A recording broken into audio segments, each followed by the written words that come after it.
샬롬 샬롬 샬롬 샬롬.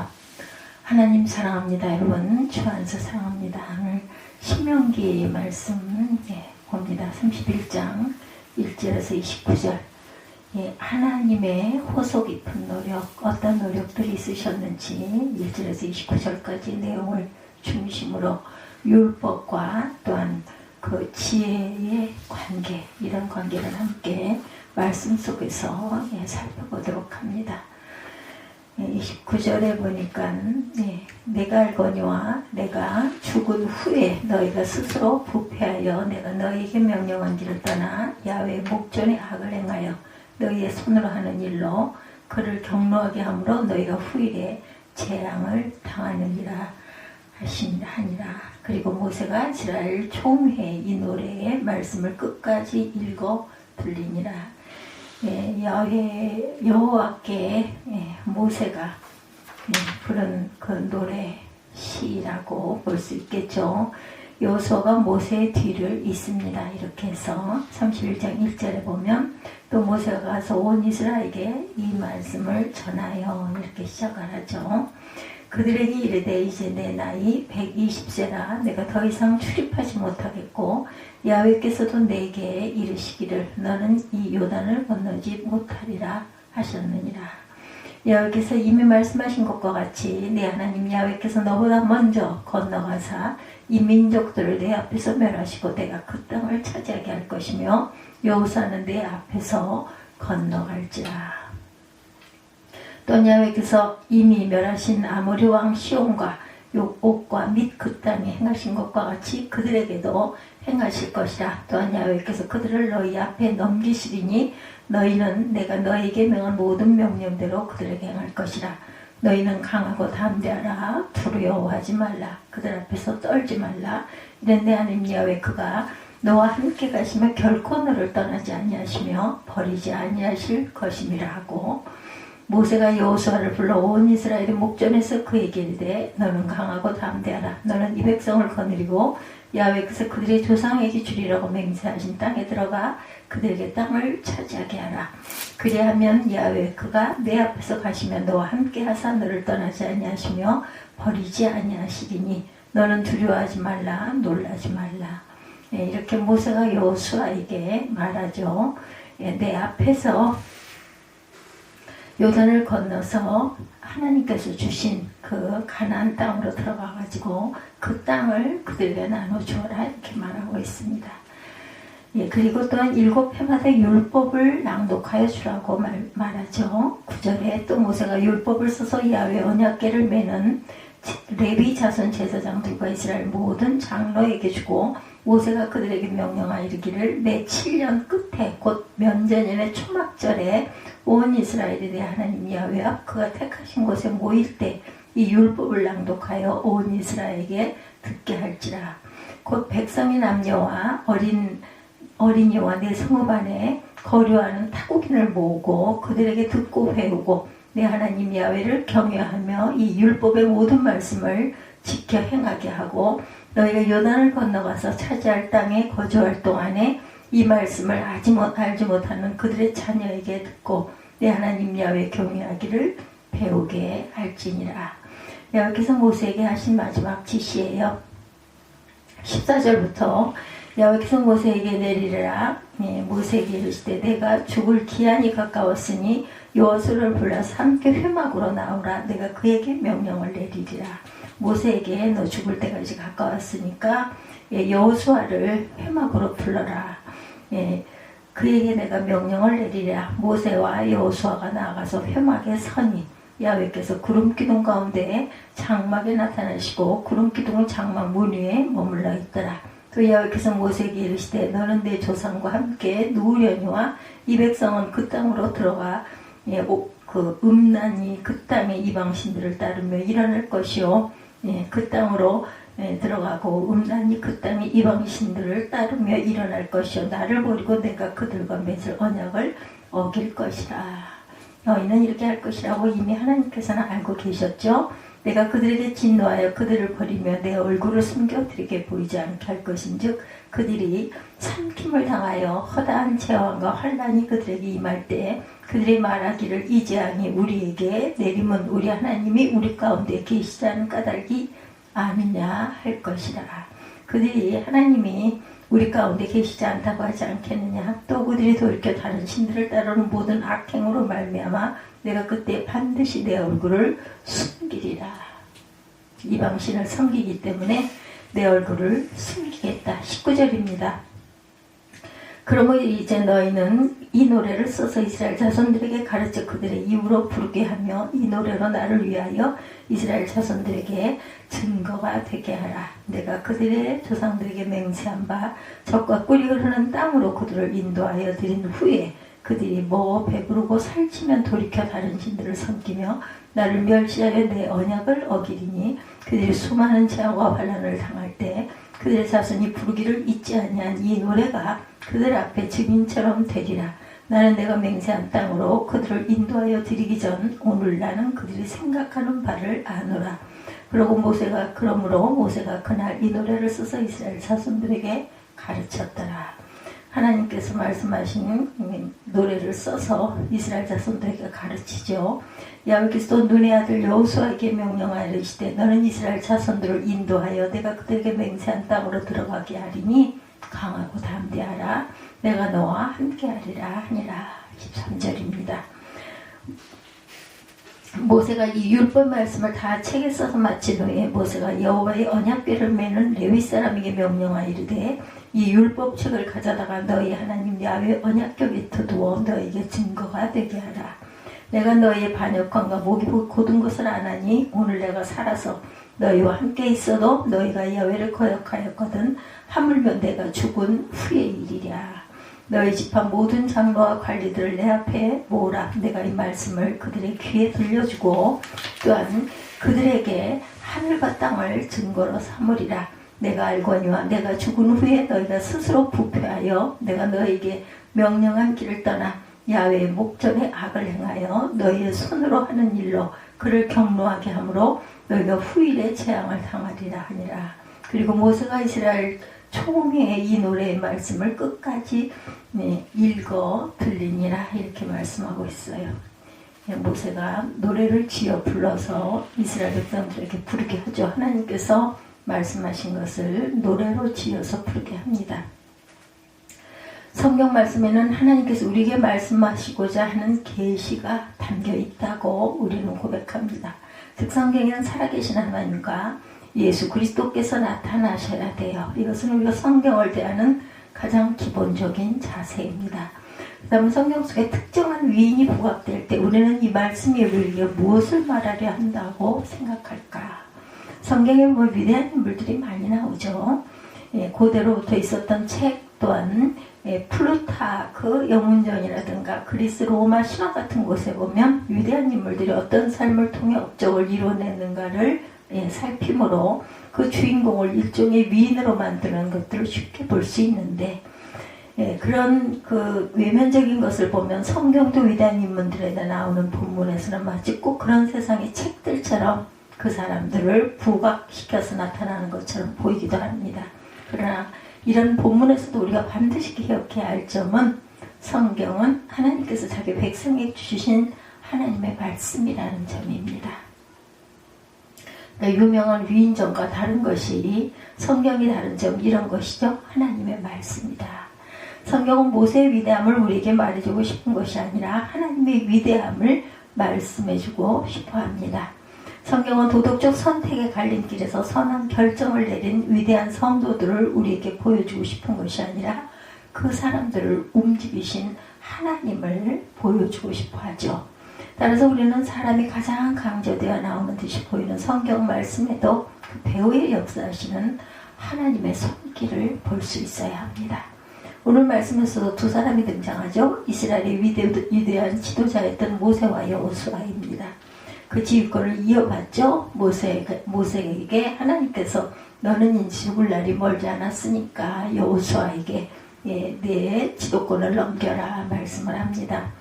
오늘날 우리 말씀과 같이 이렇게 위대한 사람들이 전면에 나오는 본문에서도 위대한 모세와 여호수아를 발견하지 말고 위대하신 하나님을 발견해야 되겠다.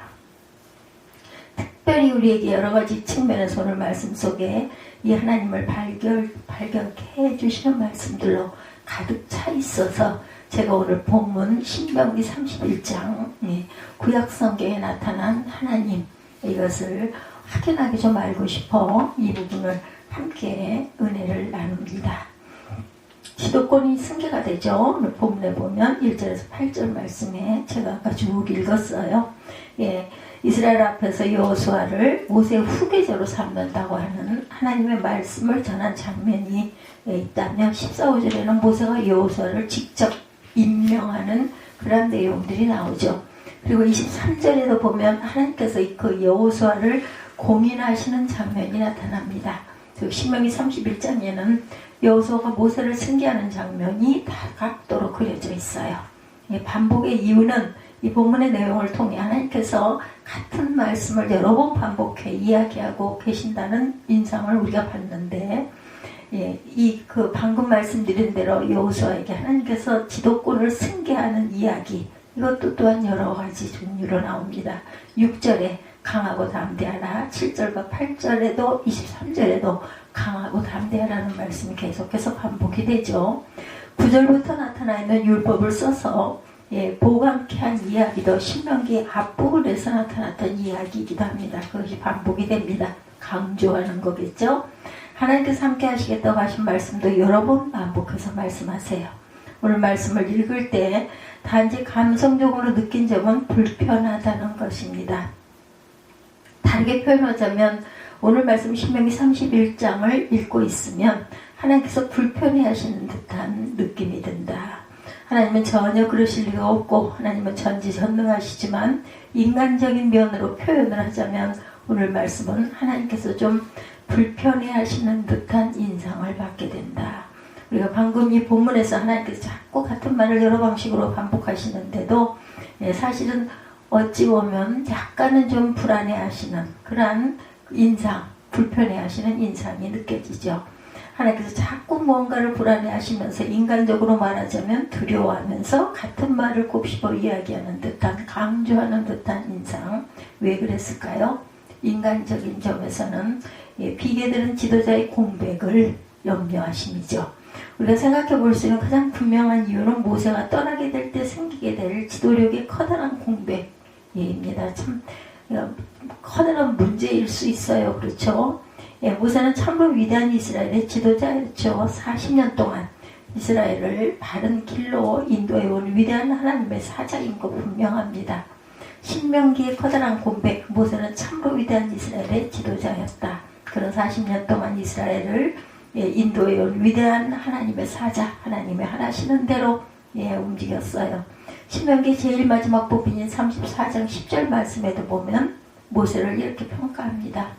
34장 10절에서 10절 보면 그 후에는 이스라엘에 모세와 같은 선지자가 일어나지 못하였나니 모세는 야훼께서 대면하여 하시던 자요 야훼께서 그를 애굽 땅에 보내사 바로와 그 모든 신하와 온 땅의 모든 이적과 기사와 모든 큰 권능과 위엄을 행하게 하시며 온 이스라엘 목전에서 그것을 행한 자더라. 이렇게 증거되어 있어요. 모세가 그 하나님의 권능과 위엄을 행하게 하심에 온 이스라엘의 목전에서 그것을 행한 사람이 누구? 모세다.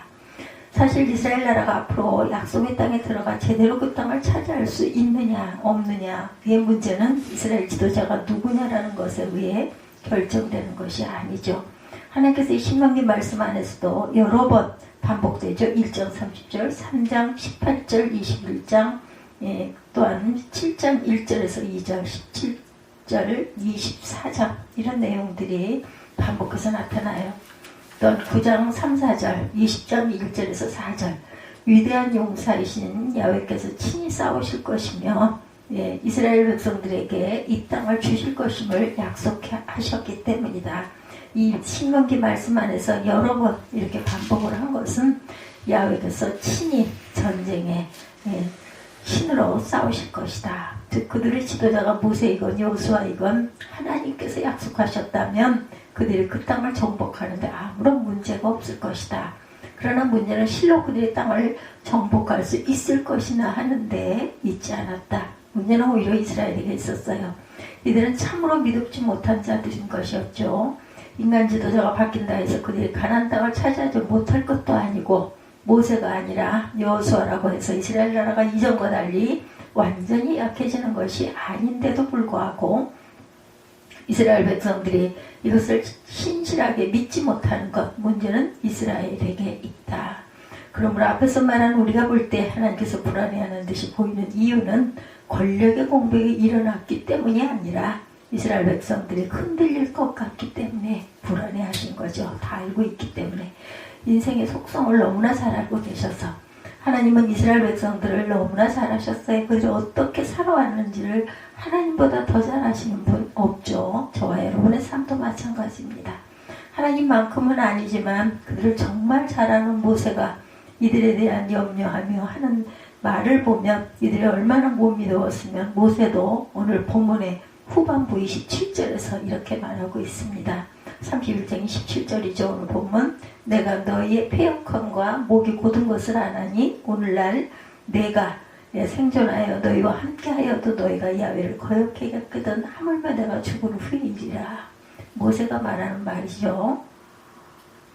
내가 생존해서 너희와 함께하여도 너희가 야훼를 거역했는데 내가 죽은 후에는 오죽하겠느냐 이런 말이죠.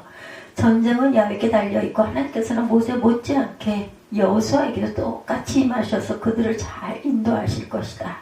그러나 이스라엘 백성들이 이를 잘 믿지 못하기 때문에 하나님은 거듭거듭 강조를 하세요. 그들에게 계속 확신을 심어주십니다. 그들은 배도할 것이다. 그리고 또 한 가지 하나님께서 그들에게 거듭 말씀을 쓸 수밖에 없는 이유, 바로 하나님께서 미래 일들을 이미 미리 다 알고 계시기 때문이다. 하나님께서 16절과 17절에 그리고 20절, 29절에서 하신 말씀을 보면 16, 7절에 그들이 그 땅에서 이방신을 섬길 것이고 하나님이 그로 말미암아 진노하실 것을 말씀하셔요. 20절에는 그들이 적과 뿔이 흐르는 땅에 들어갔을 때 다른 신들을 섬기며 내 언약을 어길 것에 대해서 말씀합니다. 29절은 모세가 한 말인데 그가 죽은 후에 이스라엘이 부패하여 그 길을 떠나 야훼께 악을 행하며 하나님을 경록해 할 것을 말씀하고 있죠. 뻔히 그렇게 될 것이다 입니다. 하나님께서 왜 이런 말씀을 하셨을까? 그것은 가나안 땅에 들어가기에 앞서 이스라엘을 실망시키기 위한 것이었을까? 아니었겠죠. 운명론적으로 무언가 결정지어져 있다고 알려주심으로 이스라엘의 힘을 빼기 위한 것일까? 그것도 아니겠죠. 그래서 그들에게 더 강하게 이야기하십니다. 너희는 나를 버릴 것이다. 그러나 잊지 말아라. 절대 내가 하는 말을 잊지 말아라. 나를 절대 배신해서는 안 될 것이다. 어떤 분에게는 이것이 어불성설인 것처럼 느껴질지도 모르겠고 이것이 실제로 하나님께서 자기 백성에게 행하신 방법입니다. 그렇다 할지라도 우리는 지금 왜 하나님께서 이렇게 반복적인 이야기를 계속해서 듣게 되었는지, 왜 계속해서 반복하고 계신지, 왜 하나님께서 불안한 것처럼 보이는지를 말하고 있는 중이에요. 지금 왜 하나님께서 이렇게 거듭 이야기하면서 불안한 듯이 보일까? 이스라엘이 하나님을 배도할 것을 알고 계셨기 때문이다. 하나님의 호소 깊은 노력입니다. 오늘 말씀의 주제가 모세라는 위인이 저물고 여호수아라는 새로운 지도자가 떠오르게 된다는 위인 정기적인 내용에 있지 않습니다. 핵심이.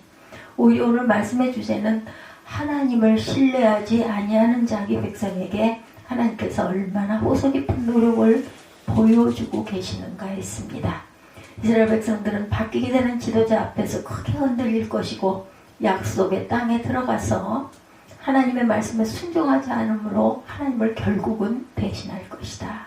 이때 하나님께서 하시는 일이 뭐예요? 우리의 삶에서 한번 생각해 봅니다. 우리가 하나님의 말씀을 듣지 않는 완악한 성품을 가진 자들이고 또 그래서 우리가 하나님을 배반하려고 하는 상황인데 이때 하나님께서 무엇을 주시겠는가? 오늘 말씀 그런 상황에서 하나님께서 우리를 향하여 행하시는 각고의 노력을 보여주세요. 첫째, 내가 너희 앞서 갈 것이다. 하나님께서 이러한 언약, 그 연약한 이스라엘에게 베푸시는 호소 깊은 노력의 첫 번째는 그들에게 동행의 확신을 심어주셨어요. 하나님께서 약속하신 첫 번째, 그들에게 동행의 확신을 심어주셨다. 즉 내가 너희 앞서 갈 것이다 라는 점을 각인시켜주세요. 3절 말씀에 야훼께서 이미 말씀하신 것과 같이 여호수아가 너를 거느리고 건널 것이요 내 하나님 야훼 그가 내 앞서 건너가사 이 민족들을 내 앞에서 멸하시고 너로 그 땅을 얻게 하실 것이다. 하나님께서 이스라엘에게 주시는 첫 번째 메시지는 바뀐 지도자 여호수아에게 그들의 길이 달려있지 않음을 확신시켜 줍니다. 모세가 하나 여호수아가 하나 사실은 내가 하는 것이다 라는 말씀이죠. 사람을 바라본다면 더 이상 모세가 앞서가지 않아요. 인간적으로 크게 위안이 되었을 위대한 지도자 대신에 이제 신천내기인 여호수아가 그들을 이끌고 갑니다. 이 때문에 그들이 불안하겠는가? 그럴 수도 있겠죠. 왜냐하면 그렇게 아주 노련한 모세가 돌아가고 이제 아주 젊고 아직 경험이 부족한 여호수아가 종으로 대신 세워졌으니 얼마나 위태할까? 얼마나 불안하겠습니까? 그런데 사실은 그렇지 않다. 내가 간다. 내가 모세 때나 여호수아 때나 똑같이 내가 하는 것이다 라는 말씀이에요. 여호수아가 너희를 이끄는 것이 아니라 내가 이끌고 가는 것이다. 하나님께서는 우리의 믿음이 한없이 약해질 때 우리의 믿음을 일으키시기 위해서 당신께서 함께 가세요. 당신께서 앞서가심을 우리에게 계속해서 주지시켜 줍니다. 인간 지도자가 바뀌는 환경적 변화 때문에 하나님의 손을 믿지 못할 이스라엘에게 하나님께서는 두려워하지 말라고 말씀하세요.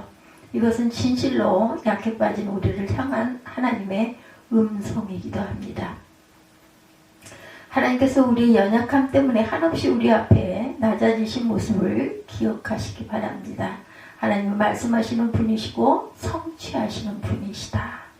사실 하나님은 그것을 우리에게 구차하게 설명할 필요도 없으신 분이시죠. 하나님께서는 자기 백성에게 선포하시면 되고 그리고 그 선포는 이루어질 것이다. 오늘 말씀에서 우리는 자기 백성들을 설득하시는 하나님을 발견하죠. 혹은 위로하시고 격려하시는 하나님을 발견합니다. 하나님의 백성이나 되어가지고 사람 지도자가 바뀌었다고 해서 흔들리는 것 자체가 하나님 백성의 자세가 아니죠. 아직 믿음이 약한 연약한 모습입니다. 그게 바로 저와 여러분들이죠.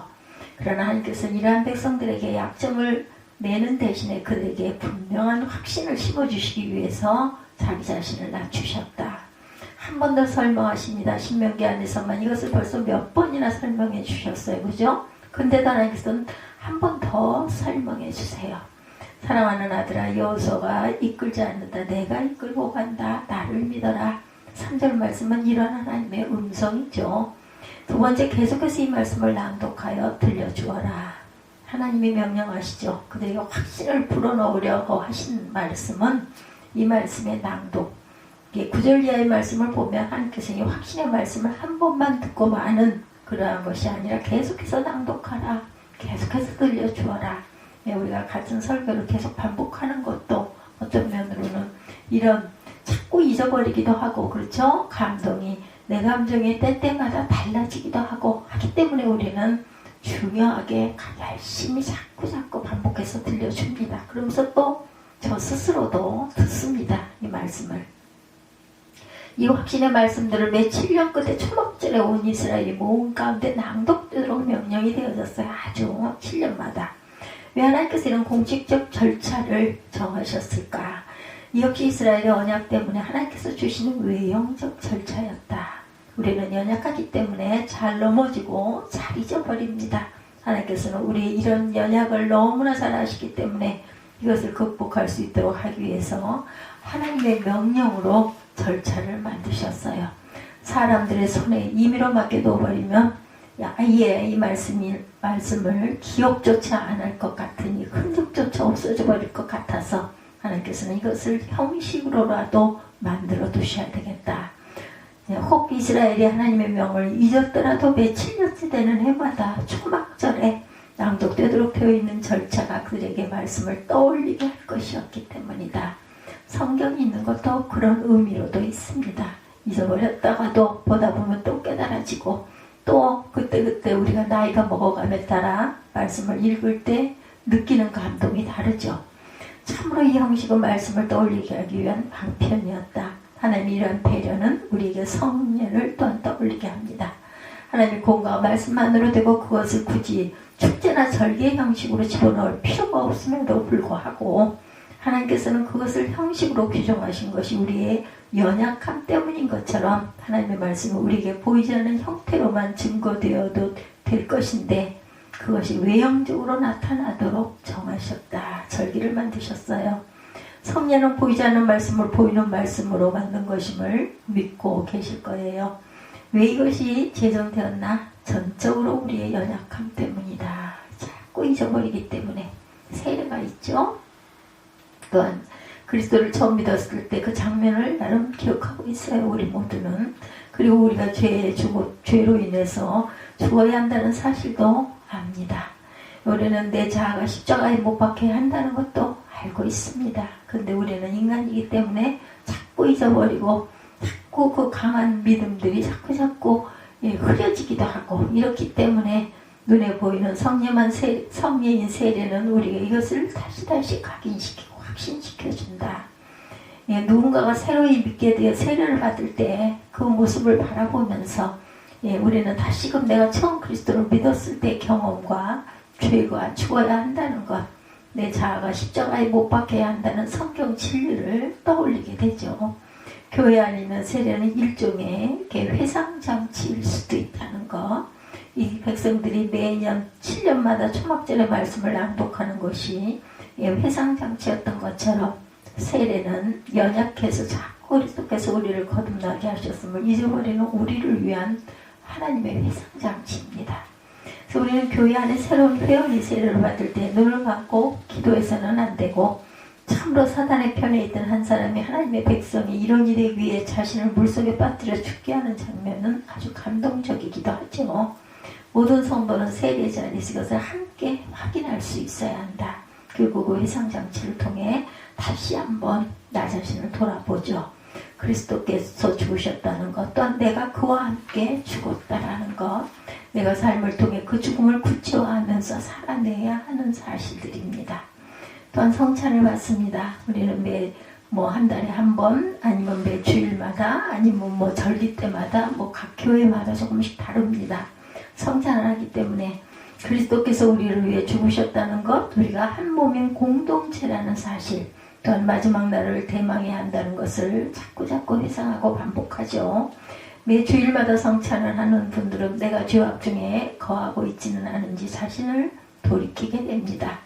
세례처럼 성찬도 회상장치다. 참으로 하나님께서 우리의 연약을 위해 호소 깊은 노력을 여러 가지로 여러 모양으로 해오셨어요. 오늘 본문에 우리가 발견하게 되는 이 말씀의 낭독은 바로 이런 이유 때문이다. 자녀에게 가르치라 세 번째 그렇게 말하고 있죠. 회상장치를 통해 자꾸 반복해라. 또한 자녀에게 가르치라. 13절 말씀, 이 말씀을 자녀에게도 가르쳐라. 자녀들을 가르치기 위한 것은 두 가지 목적이 있어요. 첫째 것은 언약이 계승되기 위한 것이었죠. 하나님의 말씀을 준수하는 하나님의 백성은 이 말씀을 직접 들은 당대에서만 그쳐서는 안 된다. 이 말씀을 준수하는 자들은 대대로 계속되어야 할 것이다. 그래서 자녀들에게 부지런히 말씀을 가르치는 일은 신명기에 여러 번 강조되어 있습니다. 그러나 자녀들에게 가르치는 것은 두 번째 목적도 있어요. 그것은 우리가 지금 살피고 있는 주제인 하나님의 호소 깊은 노력에 해당하는 우리의 연약성 때문에 빚어지는 이유다. 부모된 자들이 자녀에게 이것을 가르침으로 잊어버리지 않게 한다. 또한 부모들도 다시 한번 생각하며 각성한다. 아마 집에서 아이들에게 성경을 가르쳐 보신 분들은 깨달으셨을 거예요. 자녀들에게 부지런히 말씀을 가르치는 일이 단순히 자녀들을 위한 것만이 아니죠. 이것은 가르치는 부모에게도 커다란 자극이 됩니다. 하나님의 말씀을 가르치지 않으면 신앙생활은 개인적인 것이 되고, 그러다 보면 일탈이 일어난다 할지라도 자기 스스로의 의지가 아니면 다시 헤어나오지 못하게 될 수 있는데, 매일매일 집에서 아이를 가르친다면, 또한 예배를 한다면 그 사실들을 통해 나도 바르게 서 있지 않을 수 없게 되죠. 내가 온전해야 전하고 증거할 수도 있고 예배할 수 있기 때문입니다. 아무래도 아직도 습관이 되지 못해 저녁 식사 후에 성경이 있는 것을 빠뜨릴 때도 있습니다. 그럴 때 아이가 아빠 성경책 읽어야죠 라고 하면 가슴이 뜨끔해진다고 합니다. 각 가정에서 이렇게 식사 후에 성경을 읽는 그 부분을 안 읽었을 때 아이가 오히려 성경 안 읽어요? 하고 물어본다는 거죠. 자녀에게 말씀을 부지런히 가르치는 일을 하나님께서 명하셨을 때 이런 목적도 생각하고 넣으신 것 아니겠는가. 우리가 연약하기 때문에 하나님의 말씀으로부터 자꾸 이탈하려고 하고 하나님께서는 그것을 막으시기 위해서 우리의 자녀에게 매일 성경을 가르치도록 하셨다. 이 역시 하나님의 호소 깊은 노력의 일환입니다. 네 번째, 대대로 기억하는 말씀이 되도록 하여라. 하나님께서는 약하고 약한 우리가 세상을 살아가면서 이 세상에 휘둘리지 않도록 하기 위해서 여러 방편을 두시죠. 첫 번째, 우리 앞서 가신다는 것을 당신께서 우리 앞서 가고 계시다는 것을 알게 하셨고, 두 번째, 절기때의 말씀을 낭독하도록 공식 행사를 만들어 주셨고, 세 번째, 자녀들에게 부지런히 가르치도록 명령함으로 부모가 아들이 잊어버리지 않도록 자꾸 반복하게 합니다. 그리고 이 말씀이 끝으로 보관된다라는 거 26절이죠. 이 율법책을 가져다 너희 하나님 야훼 언약궤 곁에 두어 너희에게 증거가 되게 하라. 이스라엘에게 있어 하나님의 임재를 상징하는 전민족적으로 가장 중요한 물건 언약궤이죠. 이스라엘 백성들은 심지어 가장 신앙이 좋지 못할 때도 그것이 미신적인 방식이 될지라도 언약궤를 중시하는 것을 잊지 않았습니다. 언약궤는 실로 이스라엘 백성들의 가장 중요한 물건이었다. 하나님께서 그 앞에 말씀을 다 하시고 그 후에 이 말씀을 언약궤 곁에 두라고 말씀하세요. 즉 이 말씀의 내용은 이스라엘 백성들이 대대로 기억해야 할 가장 중요한 말씀이라는 것. 언약궤 안에는 원래 세 가지의 물건들이 들어있습니다. 십계명의 두 돌판과 아론의 쌍난 지팡이, 만나를 담은 항아리죠. 오멜, 이름이 오멜입니다. 하나님께서 언약궤 안에 그것들을 넣으라고 명령하신 이유는 각각의 물건들이 영구히 떠올려야 할 가치들을 품고 있기 때문이다. 잊어버리지 말아야 되는.